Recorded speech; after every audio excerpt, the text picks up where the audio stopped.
di pelajaran prakarya kelas 9 masih bab 1 tentang kerajinan bahan keras. Nah, ini bagian 3. Nah, sebelum kita memulai pelajaran, kita baca basmalah sama-sama. Bismillahirrahmanirrahim.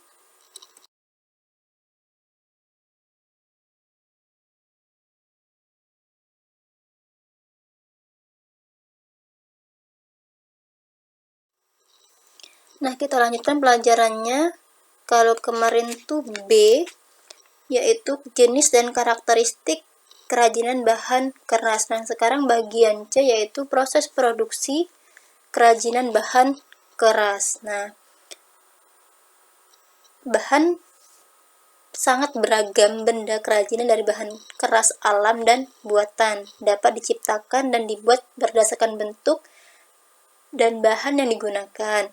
Bahan-bahan yang digunakan dapat dipilih berdasarkan jenis dan karakteristik masing-masing, seperti yang telah dijelaskan kemarin ya. Nah, teknik yang digunakan juga sangat bervariasi, diantaranya bisa berupa ukir, pahat, cukil, anyam, potong sambung, lukis, tiup, dan lain-lain. Nah, itu nanti semua itu disesuaikan dengan jenis bahan yang digunakan, kemanfaatan, dan rancangan produk kerajinan. Nah, kita membahas di sini yaitu kerajinan bahan keras alam dan bahan keras buatan. Nah, dari bahan keras alam, nah kita ada kerajinan kayu, ada kerajinan bambu, dan rotan yang akan kita bahas. Nah, yang pertama yaitu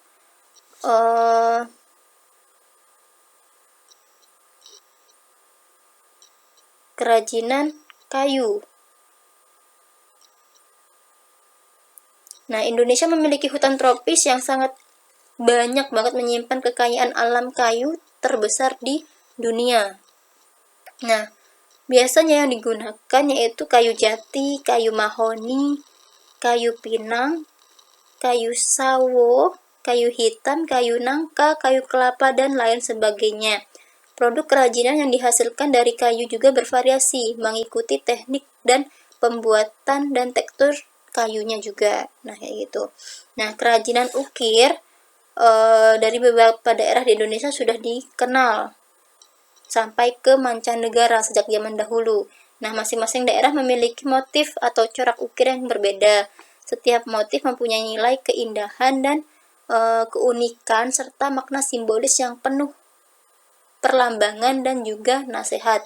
Nah, beberapa daerah yang dikenal ukiran atau pahatannya adalah Jepara, Yogyakarta, Cirebon, Bali, Toraja, Palembang, Kalimantan, dan masih banyak daerah lainnya.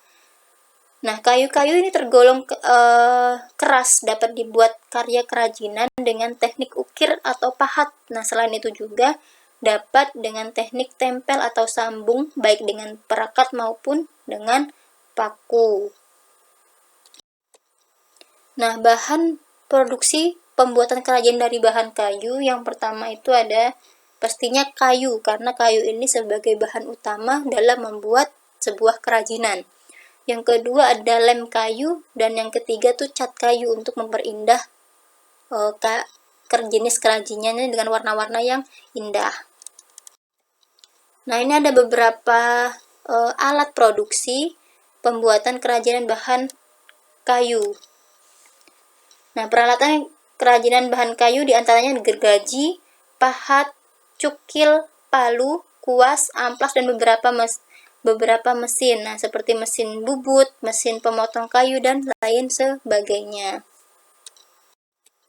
Nah, ini ada beberapa produk yang berasal dari kayu. Banyak banget kan, ini kerajinan-kerajinan kayu itu sangat melimpah, apalagi kita di Kalimantan yang dikenal dengan banyak hutannya. Nah, pastinya banyak juga berbagai macam kerajinan yang terbuat dari bahan kayu.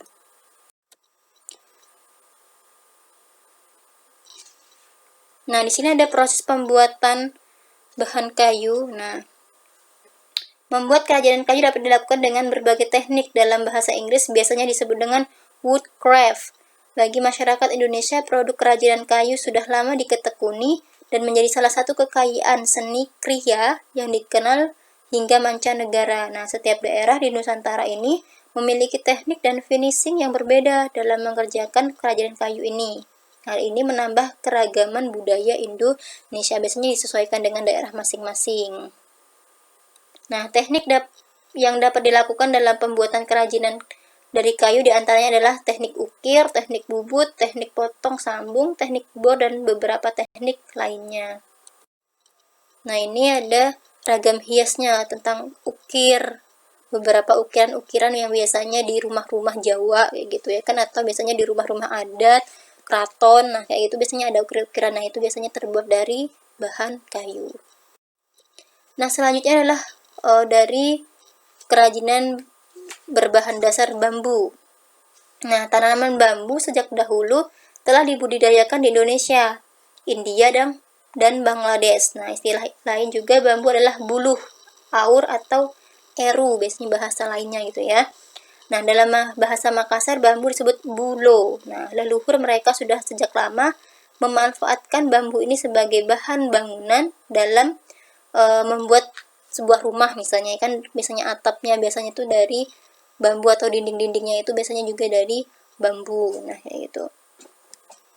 Nah, terbukti dengan apa? Dengan prinsip mereka diambil dari kata bambu, yakni abulo, si batang, artinya berbatang bambu, dan maknanya adalah persatuan. Nah, ini bambu juga itu merupakan sumber bahan bangunan yang dapat diperbaharui dan banyak tersedia di Indonesia. Nah, dari sekitar 1.500 spesies bambu di dunia, Indonesia itu memiliki 125 spesies tuh. Banyak banget jenis-jenis bambu. Nah, orang Indonesia sudah lama memanfaatkan bambu untuk bangunan rumah, perabotan, alat pertanian, kerajinan, alat musik, dan makanan. Misalnya kan, kalau makanan biasanya bambu itu kan rebung gitu ya, dari bambu tapi yang masih muda. Nah, bambu yang dipanen dengan benar dan diawetkan merupakan bahan yang kuat, fleksibel, dan murah yang dapat dijadikan bahan alternatif pengganti kayu yang kian lama itu kian langka ya. Nah, ini ada beberapa bahan untuk membuat kerajinan dari bambu, yaitu yang pertama itu bambu, kedua itu pewarna, lem kayu, dan paku. Nah, ini juga alat-alatnya ya, ada parang, gergaji, pisau, tang, pahat, meteran, kuas, dan batu. Ada beberapa alat yang digunakan ketika kalian ingin membuat sebuah kerajinan bambu. Nah, ini ada beberapa contoh. Sebenarnya banyak banget contoh dari produk kerajinan bambu, tapi ini hanya beberapa aja, hanya 3. Ada teko terbuat dari bambu, terus alas lampu, terus tampi untuk beras itu ya kan. Nah, itu mesin terbuat juga dari bambu. Nah, di sini ada beberapa proses pembuatan kerajinan bambu. Nah, adapun cara memilih bambu yang baik digunakan adalah pilih bambu yang tidak terlalu muda dan tidak terlalu tua, jadi sedang-sedang ya. Setelah ditebang lalu dipotong sepanjang 2 atau sampai 3 ruas. Simpan di tempat yang sejuk dan ditegakkan hingga 5 sampai 6 hari. Jadi jangan dibiarkan gitu ya, harus ditegakkan, diberdirikan gitu kan. Terus yang keempat, pilihlah bambu yang memiliki ruas paling panjang agar mudah dibentuk kerajinan apa saja. Nah, selanjutnya adalah kerajinan rotan. Nah, ini mungkin nggak asing lagi di telinga kita karena banyak banget di daerah Kalimantan itu salah satunya yang ditumbuhi oleh tumbuhan rotan ya kan. Nah, rotan atau dalam bahasa Inggrisnya adalah rattan merupakan sejenis tanaman akar-akaran liar yang banyak tumbuh di daerah hujan tropis. Nah, Indonesia dapat dikatakan sebagai penghasil rotan terbesar di dunia karena hampir 30% rotan mentah di dunia dapat dihasilkan oleh Indonesia. Tapi Indonesia itu sayangnya hanya memproduksi bahan mentahnya. Nah, kayak gitu karena mungkin tapi sekarang udah mulai banyak orang yang merintis untuk membuat kerajinan dari rotan. Apalagi sekarang itu kan rotan udah semakin langka dan pastinya mahal banget ya. Nah, luar biasanya hutan Indonesia itu kaya akan keanekaragaman hayati. Nah, salah satunya inilah rotan tadi ya. Nah, penghasil rotan mentah terbesar di Indonesia adalah Pulau Sulawesi dan Kalimantan. Namun, tumbuh juga di Pulau Jawa gitu dan daerah lainnya. Nah, setelah memenuhi kebutuhan ekspor, saat ini kerajinan rotan diproduksi untuk kebutuhan masyarakat. Nah, jika diperhatikan sepanjang ruas jalan, mungkin kalau misalnya kalian keluar kota, yaitu kan di beberapa daerah biasanya banyak tempat oleh-oleh itu terbuat dari rotan. Nah, ini adalah produk dari rotan. Misalnya ada bangku, meja itu terbuat dari rotan. Terus nah ini ada rotan yang masih mentah, masih menjulur panjang dan dijemur. Nah, biasanya kalau yang dijemur itu warnanya agak kecoklat-coklatan. Nah, kayak gitu.